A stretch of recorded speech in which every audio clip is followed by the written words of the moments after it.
Welcome to Lamwyk Digital, introduced by moderator Ed Goodchild. Welcome to this edition of Lamwyk Digital. Here we're going to hear from Nina Lake, who is a partner at Child & Child, covering matrimonial affairs, and she's going to cover three particular topics. The first one being how the courts are operating at the moment.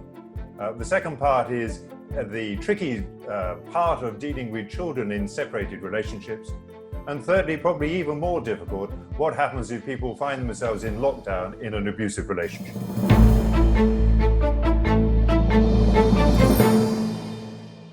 Clients that are currently going through a divorce and particularly dealing with their finances on divorce are facing a number of challenges, particularly in relation to the value of assets that are in their matrimonial pot, which we really need to establish before we can start having productive negotiations. For many clients, they might decide to wait until there's more certainty in the market before proceeding with financial negotiations. For other clients, that's not really an option, and I'm finding that getting reports from experts like estate agents or accountants can be really useful. Another issue clients are facing is with the court service. So courts are moving on to remote platforms like Skype and Microsoft Teams, which is great for some clients, meaning their cases can progress.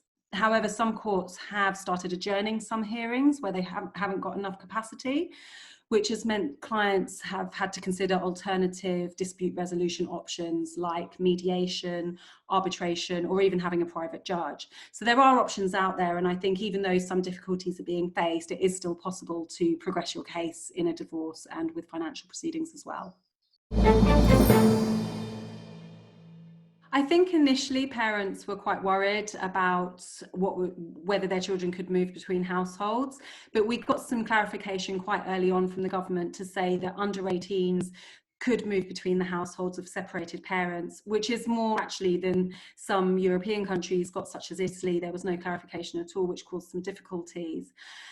I think there's still issues for international families, with obviously flights having been cancelled. And also parents are having to make judgment calls if, for example, somebody in the household is unwell, whether it's sensible for children to move between households. I think that online platforms like FaceTime have been a really useful tool for parents to stay in touch with children when they can't see them. And I think that parents are having to be a little bit more flexible with using things like that if they can't see their children.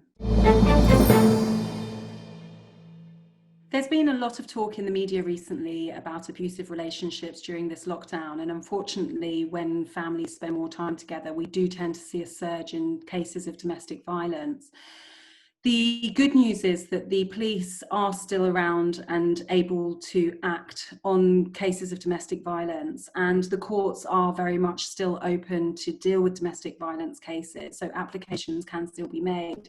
I think the important thing to make clear is that if you know anybody that's experiencing domestic violence, then it's really important that they contact the police and contact a solicitor so that action can be taken, because there certainly is still processes that can be followed to protect individuals that are in need.